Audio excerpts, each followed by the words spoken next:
तो स्वागत है आपका एक और नए वीडियो में। यहाँ पे हम लोग समझने वाले हैं साइटोप्लाज्म और साइटोसोल में बेसिकली क्या डिफरेंस होता है। साइटोप्लाज्म और साइटोसोल में क्या डिफरेंस है, तो चलिए देखते हैं। साइटोप्लाज्म, ये इन दोनों टर्मों को समझने से पहले हम लोग को पहले एक डायग्राम बना लेना चाहिए सेल का। जैसा कि हम लोग जानते हैं, एक हम प्लांट सेल का अगर हम डायग्राम बनाएं, अगर प्लांट सेल का डायग्राम बनाएं तो जैसा कि आप लोगों को पता है कि प्लांट सेल और एनिमल सेल एक यूकैरियोटिक टाइप का सेल होता है, और यूकैरियोटिक टाइप के सेल जो होते हैं उसमें एक ट्रू न्यूक्लियस पाया जाता है। तो ये है इसका न्यूक्लियस, और ये बाहर वाला जो पोर्शन है ये बाहर वाला जो पोर्शन है न्यूक्लियर मेम्ब्रेन के बाहर वाला जो पोर्शन है, इसको क्या बोलते हैं? साइटोप्लाज्म। साइटोप्लाज्म, ठीक है। तो ये जो न्यूक्लियस है, न्यूक्लियस के बाहर का जो भी पोर्शन आपको दिख रहा है, न्यूक्लियस के बाहर जो भी रीजन है,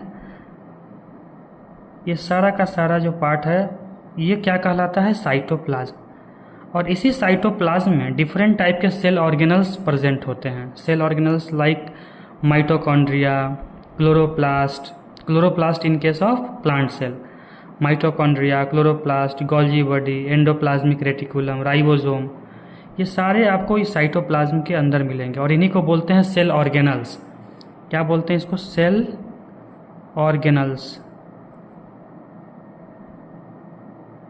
सेल ऑर्गेनल्स, ये सेल ऑर्गेनल्स होते हैं साइटोप्लाज्म के अंदर। तो ये तो होता है cytoplasm.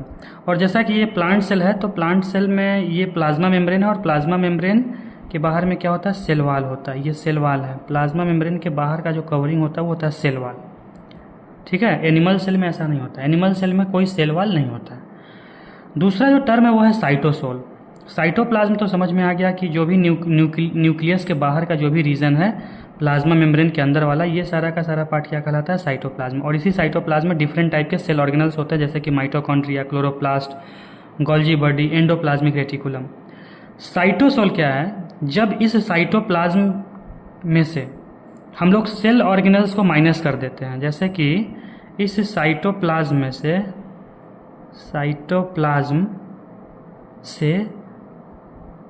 Cell component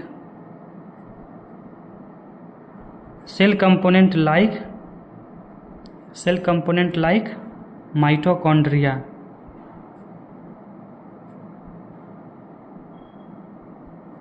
chloroplast, ribosome, इन सबको जब बाहर निकाल दिया जाएगा तो इसको क्या बोलेंगे? जब इनको बाहर निकाल दिया जाएगा तो इनको क्या बोलेंगे? साइटोसोल, ठीक है।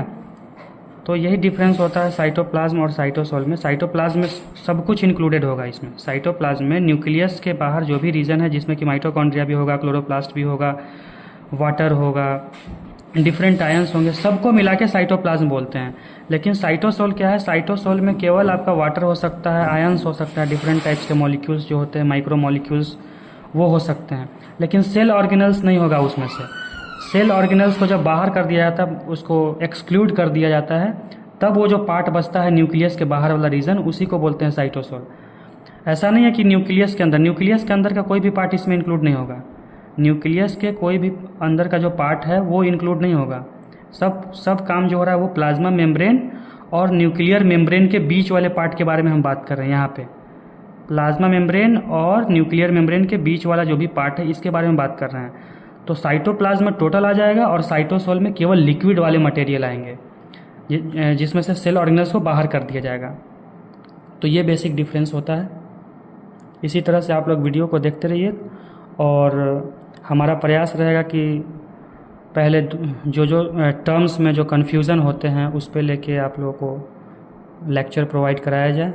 तो वीडियो को देखिए, जिससे कि आप लोगों को आपका जो कॉन्सेप्ट है वो सही हो पाएगा, ठीक है।